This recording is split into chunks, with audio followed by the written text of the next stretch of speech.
तो बच्चों आज हम लोग को स्टार्ट कर रहे हैं अपना अगला लेक्चर। इससे पहले हम लोग चाहे वो लाइन्स एंड एंगल्स चैप्टर की शुरुआत कर चुके थे, ठीक है ना। कुछ बेसिक टर्म्स जो होते हैं कि लाइन सेगमेंट क्या होता है, रे क्या होता है, एंगल्स क्या होते हैं, इससे आपको बता चुके थे हम। और हमने लेक्चर ख़त्म करा था अपना कुछ बेसिक क्वेश्चंस की प्रैक्टिस करते हुए। तो आज के लेक्चर में भी हम लोग क्वेश्चंस की प्रैक्टिस करने वाले हैं। तो जितना भी हम लोग पढ़ चुके हैं, जितना हम लोग ने पढ़ा हुआ है, उन सभी टॉपिक से रिलेटेड मैं कुछ क्वेश्चंस कराऊंगा आज के लेक्चर में। तो बिना टाइम को वेस्ट करे हुए चलिए शुरू करते हैं। तो बच्चों लोग ये आपके कुछ दो क्वेश्चंस लिखे हुए हैं, इन्हीं से आज के लेक्चर की हम लोग शुरुआत करने वाले हैं। तो चलिए पहला क्वेश्चन पढ़ते हैं। पहला क्वेश्चन है बेटा if the angles 2x - 10 degree and x - 5 degree are complementary angles and find the value of x। तो बेटा जैसे कि हमने आपको बताया था कि कॉम्प्लीमेंट्री एंगल्स वो एंगल्स होते हैं जिनका समीशन 90 डिग्री के इक्वल होता है। कोई भी दो एंगल्स का समीशन अगर 90 के बराबर हो रहा है तो वो दोनों एंगल्स हमारे कॉम्प्लीमेंट्री एंगल्स कहलाएंगे, ठीक है ना। तो उसी प्रकार का उसी चीज़ का यूज़ करेंगे हम लोग। हमको कहा गया है कि अगर ये दोनों एंगल्स कॉम्प्लीमेंट्री हैं तो हमको x की वैल्यू निकालनी है। तो कॉम्प्लीमेंट्री कब होते हैं? जब दो एंगल्स का सम 90 के बराबर हो। तो ठीक है, अगर ये कॉम्प्लीमेंट्री है इसका मतलब इनका सम जो होगा वो 90 के बराबर भी होगा, ठीक है। 2x - 10 plus x - 5 is equals to बेटा कॉम्प्लीमेंट्री मतलब 90 डिग्री, ठीक है। ठीक, अब 2x प्लस x मतलब 3x माइनस का 15 इक्वल्स टू 90 डिग्री। यहाँ पे 90 प्लस 15, ठीक है ना। तो यहाँ से x की वैल्यू आएगी 90 प्लस 15। 90 प्लस 10 कितना होता है? 100। 100 प्लस 5 105, 105/3। यहाँ से x की वैल्यू कितनी आ जाएगी? 3 3 9, 3 5 15। x की वैल्यू बेटा आ गई मेरे पास 35 डिग्री, नहीं लगाना, ठीक है ना। तो यही निकाला था हमको। इस तरीके से वाला क्वेश्चन सॉल्व हो गया। काफ़ी आसान सवाल था, ठीक है ना। अगले क्वेश्चन को देखते हैं। क्वेश्चन है बेटा if the supplementary of an angle is equal to 3 times of its complement then find the angle. तो बोल रहा है is the supplement of an angle, किसी एंगल की सप्लीमेंट की बात हो रही है। अगर तो मतलब दोबारा बताता हूँ आपको, कल भी मैंने बताया था कि आपको किसी एंगल का सप्लीमेंट क्या होता है? 180 माइनस अब दूसरा वाला एंगल, ठीक है ना। जैसे कि मान लीजिए अगर मेरे पास कोई एंगल x है, लेट द एंगल भी x। अगर मेरे पास एंगल x है तो x का सप्लीमेंट क्या होगा? सप्लीमेंट का मतलब होता है 180 डिग्री का समीशन। सप्लीमेंट्री एंगल्स वो होते हैं जिन एंगल्स का समीशन 180 डिग्री होता है। तो सप्लीमेंट क्या होगा उसका सप्लीमेंट होगा 180 माइनस x, ठीक है ना। अगर कोई एंगल x है और तो फिर उसका सप्लीमेंट क्या होगा? उसका सप्लीमेंट होगा 180 माइनस x, ठीक है ना, डिग्री। अब और इसका फिर कॉम्प्लीमेंट, अगर यही एंगल x है उसका कॉम्प्लीमेंट क्या होगा? उसका कॉम्प्लीमेंट होगा बेटा 90 माइनस x, ठीक है ना। तो ये सप्लीमेंट हो गया और ये 90 माइनस x क्या हो जाएगा? 90 माइनस x हो जाएगा आपका कॉम्प्लीमेंट, ठीक। ये दो एंगल्स, ये दो हमको रिलेशंस मिल गए। अब क्वेश्चन के अकॉर्डिंग देखते हैं क्या बोल रहा है। बोल रहा है supplement is equal to 3 times its complement, मतलब ये इसके इक्वल है 3 टाइम्स, मतलब इक्वल टू लगा दो यहाँ पे और यहाँ पे 3 से मल्टीप्लाई कर दो। ये रिलेशन हमको दिया गया है। तो हमको एंगल की वैल्यू निकालनी है, मतलब हमको x की वैल्यू निकालनी है, ठीक है। तो यहाँ पे आ जाएगा बेटा 180 माइनस x, यहाँ पे आ जाएगा 327 270 डिग्री, सॉरी 270 माइनस 3x, ठीक है ना। माइनस का 3x आएगा, इधर हो जाएगा प्लस का 3x, और प्लस का 3x माइनस x कितना बचेगा? 2x। 270 माइनस 180, तो यहाँ से x की वैल्यू कितनी आएगी? यहाँ पे 270 में से हटा तो कितना बचेगा? यहाँ पे शायद 90 बचेगा क्या? हाँ, 270 माइनस 90, 270 माइनस 180 आएगा 90 डिग्री, और 90/2 कितना हो जाएगा? 45 डिग्री। तो एंगल की वैल्यू कितनी आ गई? 45 डिग्री। देख लेते हैं, 270 80 आएगा ना। 19 20 21 22 23 24 25 26 27, हाँ सही है। एक्स की वैल्यू कितनी आ गई? 45 डिग्री। तो इस प्रकार से आपको ये दो क्वेश्चन सॉल्व हुए, इनको नोट करो, फिर लोग बढ़ते हैं आगे। तो बच्चों ये अगले सवाल आपके क्वेश्चन देखते हैं क्या है। पहला क्वेश्चन है मेरा prove that the sum of all angles round a point is 360 degree. मतलब कि बोल रहा है अगर मेरे पास कोई पॉइंट है, अगर मैं ओ नाम दे देता हूँ इसको, तो इस पॉइंट से निकलती हुई जितनी भी रेखाएं हैं, ये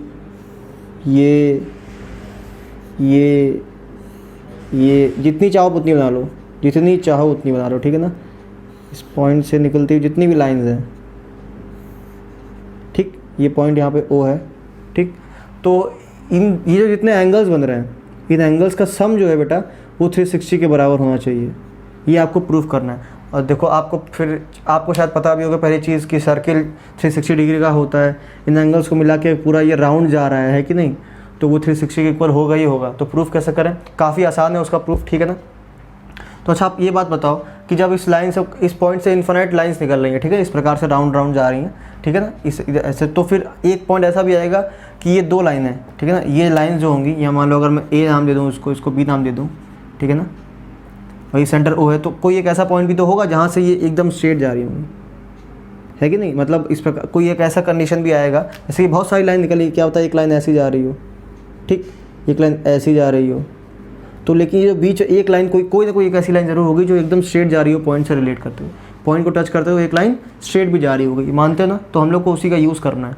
कैसे करने वाले हम लोग, ये करेंगे हम लोग इसमें कि आपको पता है, जैसा कि हमने कल आपको बताया था लीनियर पेयर वाला कंडीशन, ठीक, ये दोनों कंडीशन, ये दोनों क्वेश्चन आपके लीनियर इक्वेशन, लीनियर पेयर पे ही है, ठीक है ना। तो कल हमने बताया था आपको, मतलब पिछले लेक्चर में बताया था हमने आपको कि लीनियर पेयर क्या होता है, ठीक है ना। किसी स्ट्रेट लाइन पे अगर कोई एंगल्स बन रहे हैं, किसी स्ट्रेट लाइन पे कोई रे की वजह से कोई एंगल्स बन रहे हैं, उनका समीशन 180 डिग्री होता है, ठीक है ना। तो बेटा हम लोग ये करने वाले हैं कि अगर ये स्ट्रेट लाइन है, अगर ए बी एक स्ट्रेट लाइन है, तो इसके ऊपर इतने एंगल्स बने होंगे, ये प्लस ये प्लस ये प्लस ये इक्वल टू 180 कर देंगे। फिर इसके नीचे भी तो ये भी तो, इसके नीचे वाले भी तो, इसके लिए भी तो स्ट्रेट लाइन है ना, तो इसके जो नीचे एंगल्स होंगे इनको प्लस करेंगे, इनको प्लस करेंगे, वो भी 180 कर देंगे इक्वल, ठीक है ना। फिर क्या करेंगे, ऊपर से एक इक्वेशन आएगी, नीचे से एक इक्वेशन आएगी, उन दोनों को इक्वेशन 1 और 2 बोलेंगे हम लोग, और फिर दोनों इक्वेशन को हम लोग ऐड कर देंगे। फिर उससे क्या मिलेगा हमको, उससे हमको ये मिलेगा, ये वाला एंगल, ये वाला एंगल, ये वाला एंगल, ये वाला सारे एंगल्स इक्वल टू में 180 प्लस 180 कितना होता है, 360 होता है, और वो प्रूफ हो जाएगा। काफ़ी आसान था ना। चलिए शुरू करते हैं। मैं थोड़ा सा फिगर अच्छे से बना देता हूँ उसको। जैसे कि मान लो मेरे पास अगर ये पॉइंट है, एक लाइन ये गई, एक लाइन ये गई, एक लाइन ये गई, और एक कोई रैंडम लाइन ऐसी भी जाएगी जो एकदम स्ट्रेट होगी, ठीक है ना। फिर एक लाइन ये गई, एक लाइन ये गई, एक लाइन ये गई, ठीक है ना। तो अगर मैं इसको बेस लेके चल रहा हूँ, या फिर इसको स्ट्रेट लाइन मान के चल रहा हूँ, और इस पॉइंट को मैंने ओ नाम दिया है, तो ये कुछ एंगल्स बनेंगे, एक एंगल, दो एंगल, तीसरा एंगल, चौथा एंगल, पांचवा एंगल, छठा एंगल, ये एंगल्स बने ना, और इन सबका एंगल्स इक्वल टू हमको 360 प्रूफ करना है। तो व्हेन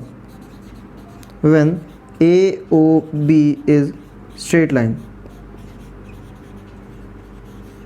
आप चाहो तो क्या बोलते हैं, वो लिख सकते हो कि let AOB be a straight line, कि कोई let AOB be the any straight line जो पास कर रही है ओ से, ठीक है ना। या तो चाहो आप कंस्ट्रक्शन में लिख देना कि construct a line AB passing through O such that AB is a straight line, ठीक है ना, इस प्रकार से लिख सकते हो। लेकिन ये आपको वेल नोन है, ठीक है, आपको पता है ये सब भी होता है, तो बार बार दिखाने की ज़रूरत नहीं है, टीचर भी समझ जाएगा कि आपको पता है, ठीक है ना। तो when AOB is a straight line, तो उससे क्या होगा, उससे ये होगा कि कब बड़े बड़े नंबर इसको काम करते हो, 1 दे दिया इसको, 2 दे दिया इसको, 3 दे दिया इसको, 4 दे दिया इसको, 5 6 7 8, ठीक है ना। तो अगर AOB is a straight line तो क्या आएगा, इससे हमको मिलेगा यहाँ पे angle 1 plus angle 2 plus angle 3 plus angle 4 is equals to 180 degree हो जाएगा, है कि नहीं। एंड ये तो ऊपर वाले एंगल्स हुए, अब नीचे वाले angles 5 6 7 8, angle 5 plus angle 6 plus angle 7 plus angle 8 is equals to बेटा 180 डिग्री। अब क्या करने वाला हूँ मैं, इन दोनों इक्वेशन को जोड़ने वाला हूँ। एडिंग इक्वेशन 1 और 2 क्या आ जाएगा, जब आप ऐड करोगे तो यहाँ पे आपको मिलेगा, जब आप ऐड करोगे तो नीचे मिल जाएगा क्या, 1 angle 1 plus 5 plus 2 plus 6 plus 3 plus 7 plus 4 plus 8, मतलब कि इस सारे एंगल्स का समीशन इक्वल्स होगा 180 प्लस 180 कितना होता है, 360 डिग्री।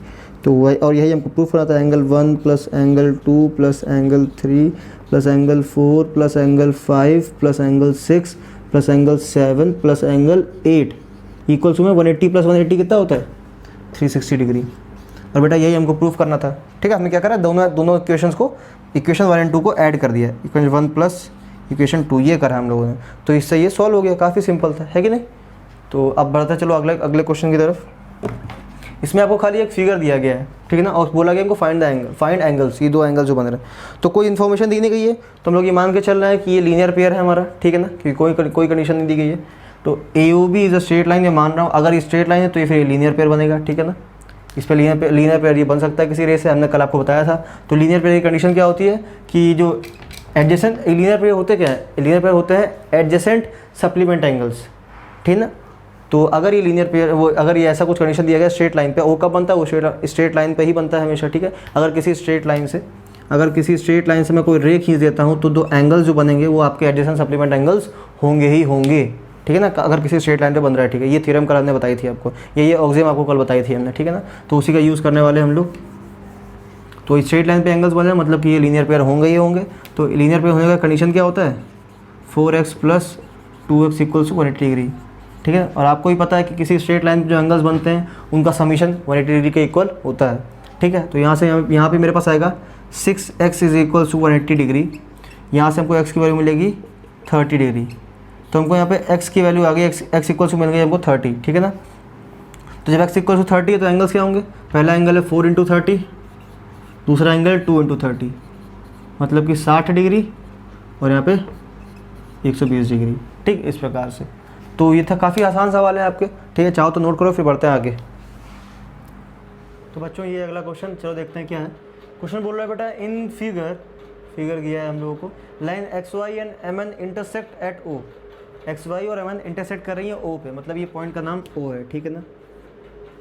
अब if POY is 90 and A/B is equals to 2/3, find the value of C। हमको C निकालना है सर में, ठीक है ना। तो देखो x और y इंटरसेक्ट कर रही हैं, सॉरी x y और MN इंटरसेक्ट कर रही हैं। पहली चीज़ तो x y और MN स्ट्रेट लाइन है, ठीक है ना, क्योंकि यहाँ पे हम लाइंस की बात कर रहे हैं, हम लोग मान के चल रहे हैं ये स्ट्रेट लाइंस है, ठीक है। तो ये तो आप याद रखना हमेशा ही कि सब स्ट्रेट लाइंस की बातें हो रही हैं। तो देखो पहली चीज़, एक्स वाई जब स्ट्रेट लाइन है, अगर एक्स वाई स्ट्रेट लाइन है, X Y is straight line,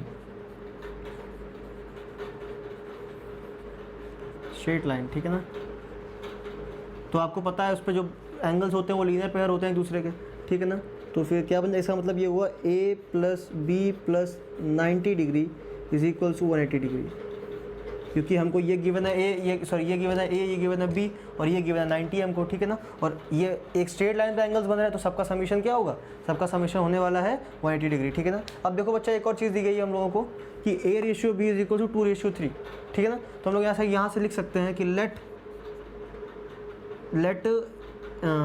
angle A is equals to 2x, ठीक है ना, and let angle B is equals to 3x, ठीक। रेशियो दिया गया तो मैं 2x और 3x मान लिया उसको, एंगल्स को, ठीक।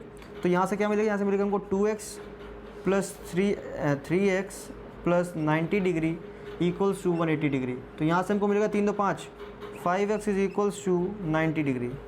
कैसे 180 - 90 90 होता है। यहाँ से x की वैल्यू कितनी आएगी, यहाँ से x की वैल्यू आएगी आपकी कितना फ़ायदा 90 होता है, 9 बचा कितना, 5 5 4 18 फ़ायदा 90 होता है, हाँ होता है, ठीक है ना। तो x की वैल्यू कितनी आ गई, x की वैल्यू आ गई 18। अब x की वैल्यू आ गई आपके पास, तो आप a और b का वैल्यू निकाल सकते हो, ठीक है ना। तो फिर यहाँ से जब x का आ गया 18, तो यहाँ से मेरा a इक्वल्स हो जाएगा 2 × 18, एंगल B हो जाएगा आपका 3 × 18, ठीक। अब देखो, अब आगे बढ़ते हैं। अब क्या चाहिए हमको असल में चाहिए क्या था, हमको find the value of C थी, क्वेश्चन में पूछा गया था हमको C की वैल्यू निकालनी है। तो बेटा इसके दो तरीके हैं, गौर से देखना, इसको चाहो तो नोट करो, 1 2, हाँ। देखो बेटा, आपको मैंने बताया था, एक चीज़ याद करो, वर्टिकली ऑपोजिट एंगल्स, अगर दो लाइन्स इंटरसेक्ट कर रही हैं तो उसके जो वर्टिकली ऑपोजिट एंगल्स होते हैं वो एक दूसरे के इक्वल होते हैं, मैंने बोला था ना। तो इस फिगर में देखो बेटा, इस फिगर में अगर मैं इस तरीके से बनाऊं उसको कि ये मेरी XY थी ना, ये XY है और ये आ रही है MN, मतलब ये आ रही है MN। तो अब ये देखो कि ये A + एंगल 90, मतलब ये वाला एंगल किसके इक्वल होगा, ये वाला एंगल होगा C के इक्वल, समझ रहे हो आप। तो मतलब ये जो A + 90 डिग्री बनेगा, एंगल A + 90 डिग्री, वो एंगल C के बराबर होगा, कैसे, वर्टिकली ऑपोजिट एंगल्स की वजह से, ठीक है ना। और ये एक मतलब एक केस ये वाला हो गया कि आप वर्टिकली ऑपोजिट वाली प्रॉपर्टी लगा सकते हो और सॉल्व कर सकते हो। दूसरा केस आपको ये भी पता है कि MN जो हमारी MN थी वो भी एक स्ट्रेट लाइन थी, ठीक है ना। तो जब वो भी स्ट्रेट लाइन थी तो यहाँ से हम लिख सकते हैं angle B + angle C equals to 180 degree, क्योंकि वो लोग स्ट्रेट लाइन है, तो उस पर जो एंगल बनेगा तो लीनियर पेयर होगा, है कि नहीं। तो हमारे पास दो ऑप्शंस है, या तो आप वर्टिकली ऑपोजिट एंगल्स का यूज़ कर लो, या तो फिर आप ये लीनियर पेयर वाला भी यूज़ कर लो, ठीक है। लेकिन अब आपको पता चल गया कि वर्टिकली ऑपोजिट एंगल्स वाली प्रॉपर्टी होती क्या है, तो आप उसी का यूज़ करिए, ज़्यादा अच्छा रहेगा, उससे आपको मेहनत भी कम करनी पड़ेगी और जल्दी से आंसर निकल आएगा, ठीक है ना। तो since M N and X Y intersect each other, intersect each other at O, तो क्या इससे बन जाएगा angle A plus 90 degree is equal to angle C. कैसे? By vertically opposite angles, because they are vertically opposite angles, vertically opposite angles. आपको बता चुका हूँ मैं, थ्योरम भी प्रूफ कराई थी कि इसके जो वर्टिकली ऑपोजिट एंगल्स होते हैं किन्हीं भी लाइंस के इंटरसेक्शन से जो बनते हैं वो एक दूसरे के इक्वल होते हैं, ठीक है ना। तो उसका यूज़ कर सकते हैं यहाँ पे। तो एंगल ए की वैल्यू कितनी है? 18 नहीं 36, 36 हो, ठीक है ना। 36 plus 90 degree equals to angle C. तो एंगल सी की वैल्यू कितनी आ गई? 6 9 6 15, 156 डिग्री। ये हो गया आपका आंसर प्रूव। अच्छा देखो, आपको चेक करना है कि मेरा आंसर सही आ रहा है कि नहीं जा रहा है। तो सीधी बात, आप चाहो तो angle B plus C equals to 180 रखो, और ठीक है एंगल चेक करो, angle B plus C equals to 180 बन रहा है कि नहीं बन रहा है, ठीक। या तो फिर चाहो तो आप सारे एंगल्स को ऐड करके इक्वल्स टू 360 रख दो। तो चेक करने के काफ़ी तरीके हैं आपके पास। तो चाहो तो जल्दी से इसको नोट करो, फिर बढ़ते हैं आगे। तो भाई लोग, ये आपका अगला क्वेश्चन देखते हैं क्या है। क्वेश्चन है बेटा मेरा, two straight lines P Q and R S intersect each other at O. If POT equals to 75 degree, then find the value of A, B and C। हमको यहाँ पे एक अच्छा सा प्यारा सा फिगर दिया गया है, ठीक है ना। उसने हमको बताया गया है PQ और RS। अगर मैं इसको PQ बोल दूँ, P इधर Q और यहाँ पे ये R इधर ये S, ठीक है। अगर PQ और RS हमारी जो लाइन्स स्ट्रेट लाइन्स है वो इंटरसेक्ट कर रही हैं, ठीक है, तो हमको ABC की वैल्यू निकालनी है जहाँ पे हमको एक एंगल बताया गया है, ठीक है। काफ़ी ही भद्दा, काफ़ी आसान सवाल है, देखने में शायद डरावना लग रहा हो आप लोगों को। देखो पहली चीज़, PQ हमारा स्ट्रेट लाइन है कि नहीं? हमारा जब PQ अगर स्ट्रेट लाइन है तो इसे हम लिख सकते हैं 4B plus 75 degree is equal to 180 degree. अब आपको ये सब बताने की ज़रूरत नहीं है कि ये क्यों लिखा मैंने। आपको पता है कि PQ एक स्ट्रेट लाइन है, तो उस पर जो भी एंगल्स बनेंगे वो आपके उनका समीशन 180 के इक्वल होगा। तो 4B plus 75 plus B is equals to 180 degree, ठीक है ना। तो 4B प्लस B मतलब कितना हो गया? 5B इक्वल्स टू बेटा 180 माइनस 75, समझ रहे हो ना। ये 10 में से 5 गया बचा 5, 7 में से 7 गया बचा 0, 105 आ गया यहाँ पे। मतलब B की वैल्यू आ जाएगी 105 डिवाइडेड बाय 5, दैट इज 21। मतलब कि B की वैल्यू मेरे पास आ गई है 21 डिग्री, ओके। मतलब कि ये एंगल कितना हो गया? ये एंगल हो गया 21 डिग्री, ठीक। अब देखो काफ़ी सिंपल बचा, कुछ बचा नहीं। B की वैल्यू आ गई, A और C निकालना है, ठीक है। A और C निकालना है तो कुछ इस प्रकार से बनेगा कि हाँ देखो, आप जब बताया कि हमको PQ and RS her straight lines which intersect each other, ठीक है ना। तो देखो बेटा PQ RS कुछ इस प्रकार से गई हुई हैं, है ना, इस प्रकार से गई हुई हैं। तो ये वाला जो एंगल होगा वो इसके इक्वल होगा, क्योंकि वर्टिकली ऑपोजिट एंगल्स होते हैं, ठीक है ना। तो यहाँ पे क्या, यहाँ पे 2C है और यहाँ पे क्या बन रहा है? 75 प्लस B, मतलब 75 प्लस B। तो यहाँ से हम लोग लिख सकते हैं कि 2C इज इक्वल टू बेटा 75 प्लस B होगा। क्यों होगा? क्योंकि ये दोनों वर्टिकली ऑपोजिट एंगल्स के पेयर हैं और आपको पता है कि वर्टिकली ऑपोजिट एंगल्स एक दूसरे के इक्वल होते हैं, है ना। तो यहाँ से बेटा हम लोग लिखने वाले हैं, मार्कर चेंज करना चाहिए शायद मेरे को, ठीक है। तो यहाँ से हम लिखने वाले हैं कि 2C इक्वल 75 प्लस B है, तो 2C equal to 75 plus B की वैल्यू 21 है, ठीक है ना। B की वैल्यू 21 है, तो ये काम चल रहा है ऊपर शायद, सॉरी फॉर द इंटरप्शन अगर आपको सुनाई पड़ रहा हो तो, ठीक है ना, थोड़ा सा एडजस्ट कर लो। तो यहाँ से आएगा बेटा आपके पास C की वैल्यू कितनी आ जाएगी? 7 प्लस 1 5 प्लस 1 मतलब 6, 7 2 9, 96/2, ठीक है ना। तो यहाँ से C की वैल्यू आएगी, angle C is equal to कितना हो गया? 2 4 8, 2 16। एंगल C की वैल्यू बेटा हो गई मेरी 48 डिग्री। एंगल B 21 हो गया, एंगल C 48 हो गया। तो काफ़ी आसान बचा। देखो अब A की वैल्यू कैसे निकालोगे?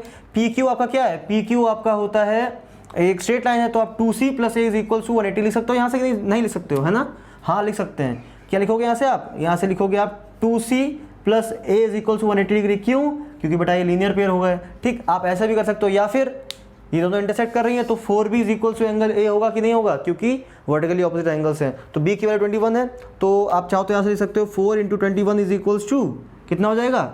A। तो एंगल A कितना निकल आया यहाँ पे? 4 1 4 4 2 8, तो एंगल A कितना हो गया? 84 डिग्री। तीनों एंगल्स आपको मिल गए। काफ़ी आसान सवाल था, आपको कुछ प्रॉपर्टीज़ का यूज़ करना पड़ा बस। काफ़ी सिंपल लग रहा होगा, ठीक है। जल्दी से इसको नोट करो, फिर बढ़ते हैं हम लोग आगे। बेटा आपका अगला टॉपिक है ट्रांसवर्सल। टॉपिक क्या मतलब? छोटी सी चीज़ है। ट्रांसवर्सल हम लोग किसे बोलते हैं, ठीक है ना। तो उसका मतलब है अ लाइन विच इंटरसेक्ट 2 और more lines at distinct points. एक ऐसी लाइन जो 2 या 2 से अधिक लाइनों को डिस्टिंक्ट पॉइंट्स पे कट करे। डिस्टिंक्ट का मतलब बेटा होता है डिफरेंट, आपको बता दूं मैं, डिस्टिंक्ट मतलब यहाँ पे डिफरेंट है। जैसे कि अगर मेरे पास दो लाइंस है, वो पैरेलल हो या ना हो उससे कोई फ़र्क नहीं पड़ता, ठीक है ना। दो लाइंस अगर इस प्रकार से हैं, अगर मैं बोल दूँ इसका नाम L है, इसका नाम M है, ठीक, तो कोई आती है लाइन जो इन दोनों को काट दे, ठीक, तो इस लाइन को हम लोग क्या बोलेंगे, अगर ये लाइन Q है तो इसको क्या बोलेंगे हम लोग, इसको हम लोग बोलेंगे ट्रांसवर्सल। मतलब यहाँ पे Q क्या है, Q एक ट्रांसवर्सल का काम कर रही है, ट्रांसवर्सल, ठीक।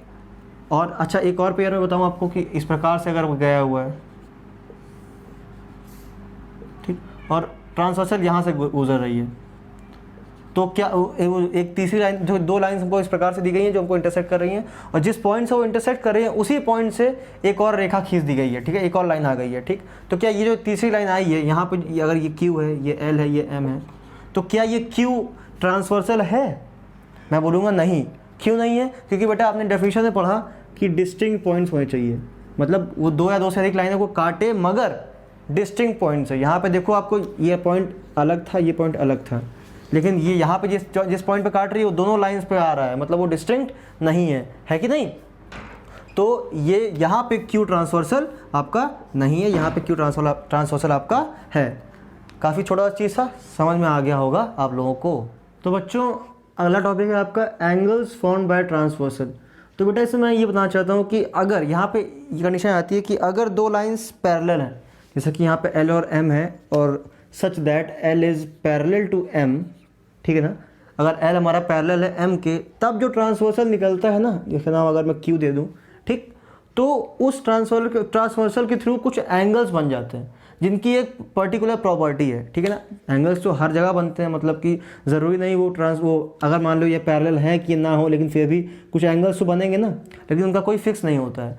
लेकिन पैरेलल वाला एक हमारा केस होता है, उसमें हमारे पास फिक्स पर्टिकुलर कुछ कंडीशंस या कुछ प्रॉपर्टीज़ होती है एंगल्स जो बनते हैं उनकी, ठीक है ना। तो हम लोग उनके बारे में कुछ बात करने वाले हैं या कुछ चर्चा करने वाले हैं, ठीक है ना।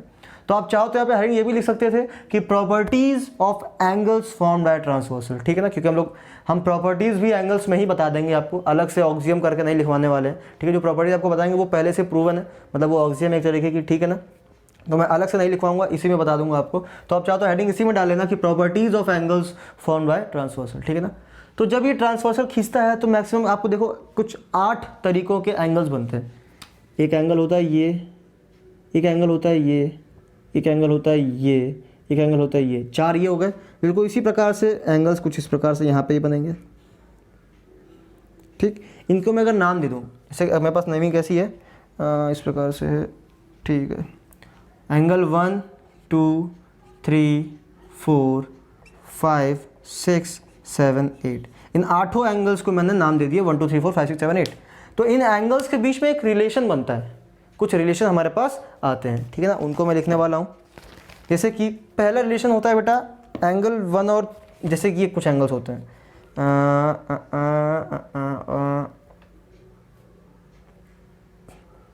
1 और 7 है, ये रहा। देखो कुछ एंगल्स ऐसे होते हैं, जैसे कि यहाँ पे एंगल 1 और एंगल 7, वो क्या कहलाएंगे हमारे, एंगल 1 एंड एंगल 7 क्या कहलाएंगे हमारे, एक दूसरे से करस्पॉन्डिंग एंगल्स, एस्पॉन्डिंग एंगल्स, ठीक। जैसे कि ये करस्पॉन्डिंग एंगल्स, कुछ एंगल्स होते हैं जैसे कि ऑल्टरनेट एंगल्स होते हैं, क्या कौन कौन से होते हैं, एंगल 4 और एंगल 8 दूसरे के, एंगल 4 इक्वल्स टू एंगल 8 एक दूसरे के ऑल्टरनेट एंगल्स होते हैं, ठीक है ना। तो इसी प्रकार से कई तरीके के एंगल्स होते हैं जिनकी मैं आज अभी बात करने वाला हूँ, ठीक है ना। तो आप पहले ये फिगर बना लो, फिर हम लोग आगे बढ़ते हैं। तो बच्चों ये 5 प्रकार के एंगल्स होते हैं जो मतलब जिनका नामकरण करा गया है, ठीक है ना, इसके अकॉर्डिंगली। तो देखते हैं वो कौन कौन से हैं, मतलब करस्पॉन्डिंग एंगल्स। पहला है करस्पॉन्डिंग एंगल्स। तो पहली चीज़ करस्पॉन्डिंग एंगल्स कौन कौन से होंगे इनमें से, तो मैं पेयर बता देता हूँ आपको। पेयर होगा आपका angle 1 and 7, angle 1 and 7, angle 1 and angle 7 एक दूसरे के क्या होंगे, करस्पॉन्डिंग एंगल्स होंगे, ठीक है। उसी प्रकार से angle 3 angle 5, angle 3 and angle 5, मतलब एंगल 3 एंगल 5 ये भी करस्पॉन्डिंग एंगल्स हैं एक दूसरे के। एंगल 2 एंगल 2 एंड एंगल 8, ठीक, ये भी करस्पॉन्डिंग एंगल्स हैं 2 और 8।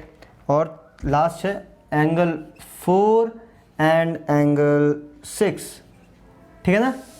ये 4 एंगल्स हैं आपके जो कि करस्पॉन्डिंग एंगल्स की श्रेणी में आते हैं, ठीक है। अगला है बेटा alternate interior angles, alternate interior angles. तो बेटा इसको पहचानने की काफ़ी आसान चीज़ है, दो पैरेलल लाइंस के थ्रू अगर मान लो कहीं पे z बन रहा हो, कहीं पे अगर ऐसे z बन रहा हो, तो ये वाले एंगल और ये वाले एंगल ऑल्टरनेट इंटीरियर एंगल्स कहलाते हैं, ठीक है ना। मतलब कि एंगल 4 और एंगल 8।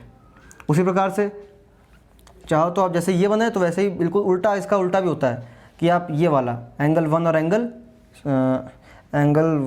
और एंगल 5, जैसे कि ये एक z सीधा वाला z हो गया, एक हो गया उल्टा z, ठीक है ना। तो इसमें भी आप चाहो तो ये वाला एंगल और ये वाला एंगल इक्वल ही होता है, ठीक है ना। तो यहाँ से आपको दो एंगल्स मिल जाएंगे, जैसे कि 4 और 8 एक ऑल्टरनेट इंटीरियर एंगल्स में आता है, और उसी प्रकार से 1 और 5 भी ऑल्टरनेट एंगल्स में आता है, ठीक है ना। तो क्या लिखेंगे यहाँ पे हम 4 और 8, एंगल 4 एंड एंगल 8 ये, ठीक है, और एंगल 1 एंड एंगल 5। बेटा अभी मैं इनके बीच में रिलेशन भी बताने वाला हूँ। कुछ ज़्यादातर एंगल्स इक्वल होते हैं, मतलब कि ये जो कॉरस्पॉन्डिंग एंगल्स हैं ये एक दूसरे के इक्वल होते हैं। मतलब एंगल 3 इक्वल्स टू एंगल 5 होता है, angle 2 is equals to angle 8 होता है, angle 1 is equals to angle 7 होता है, angle 4 is equals to angle 6 होता है, ठीक है। क्यों? क्योंकि ये लोग करस्पॉन्डिंग एंगल्स होते हैं। और बेटा ये लोग करस्पॉन्डिंग एंगल्स होते हैं इसलिए ये लोग इक्वल होते ही हैं, ठीक है। आप ये मान लीजिए ये होते हैं, ठीक। अब अगला ये अब ये भी इक्वल होते हैं, ठीक है। ऑल्टरनेट एंगल्स भी इक्वल होते हैं, ठीक है ना। अब आते हैं ऑल्टरनेट एक्सटीरियर एंगल्स कौन कौन से होते हैं बेटा। एक्सटीरियर एंगल्स होते हैं आपके एंगल 3 एंगल 7। एंगल 3 देखो जैसे कि ये अंदर वाले थे, ये अंदर वाले उठाए थे हमने यहाँ पे ऐसे, उसी प्रकार से बाहर वाले 3 और 7, 2 और 6, ठीक है ना। तो एंगल यहाँ पे आ जाएगा एंगल 3 इक्वल्स टू एंगल 7, ये भी इक्वल होते हैं, ठीक है ना। एंगल 3 इक्वल 7 और यहाँ पे आ जाएगा एंगल 2 इक्वल्स टू एंगल 6, ठीक। ये दोनों एंगल्स, ये दोनों पेयर भी दूसरे के इक्वल होते हैं। अब आते हैं बेटा को इंटीरियर एंगल्स, को इंटीरियर एंगल्स, जैसे कि यहाँ पे कौन कौन से होंगे, यहाँ पे होंगे 4,5 और 1,8, ठीक है ना। इनका ये बेटा ये इक्वल नहीं होते हैं, इनका जो सम होता है वो सप्लीमेंट होता है। जैसे कि 4 और 5 का सम कितना होता है, एंगल 4 एंड एंगल 5, एक पेयर ये हो गया, दूसरा पेयर क्या होगा बेटा 1 और 8, एंगल 1 एंड एंगल 8। ये दो जो पेयर होते हैं ना, ये दो पेयर एक दूसरे के सप्लीमेंट होते हैं, ठीक है। सप्लीमेंट SUPPMENT, सप्लीमेंट्री एंगल्स बोल सकते हैं तो चाहो आप, ठीक है ना। कौन से वाले, ये वाले एंगल्स जो होते हैं को इंटीरियर एंगल्स, ठीक है ना। अब को एक्सटीरियर एंगल्स में क्या होता है, को वो जैसे सिमिलरली जैसे वहाँ पे इंटीरियर एक्सटीरियर था, बिल्कुल यहाँ पे भी इंटीरियर एक्सटीरियर है। को इंटीरियर एंगल्स कौन कौन से थे आपके 4, 5, 1, 8, ठीक है ना। उसी प्रकार से आपके को एक्सटीरियर एंगल्स कौन कौन से हो जाएंगे बेटा आपके, ये जैसे इंटीरियर ये थे तो एक्सटीरियर आपके ये हो जाएंगे 3 और 6 और 2 और 7। तो angle 3 equals to angle 6 equals नहीं मतलब एंड एंगल 3 एंड एंगल 6 का एंगल 3 एंड एंगल 6 का पेयर हो गया, दूसरा पेयर क्या हो जाएगा आपका 2 और 7, एंगल 2 एंड एंगल 7, ठीक है ना। इस प्रकार से कुछ हो गया। तो बेटा ये भी सप्लीमेंट्री होते हैं, ठीक है ना, ये भी दूसरे के सप्लीमेंट होते हैं, मतलब कि ये लोग सप्लीमेंट्री एंगल्स होते हैं, मतलब कि इनका सम किसके इक्वल होगा, इनका सम होगा बेटा 180 के इक्वल, ठीक। तो कुछ ये होते हैं आपके एंगल्स के नामकरण, ये कुछ फॉर्म्स हैं एंगल्स के, ठीक है ना। ये आज का लेक्चर मैं यहीं पे ख़त्म करता हूँ इस चीज़ को बता के, ठीक है ना। आप इसको थोड़ा सा अपना करिए, थोड़ा सा माथा पच्ची करिए, इस पे लगाइए। आपको क्वेश्चन अगर मिलते हैं तो करिए खुद भी, वरना मैं अगले लेक्चर में क्वेश्चंस की प्रैक्टिस कराने वाला हूँ इसको रिलेटेड, ठीक है। तो आज का लेक्चर मैं यहीं पे ख़त्म करता हूँ। अपना ख्याल रखो, क्वेश्चन की प्रैक्टिस करते रहो और पढ़ाई भी आगे बढ़ाते रहो अपनी, ठीक। Tata bye bye and see you.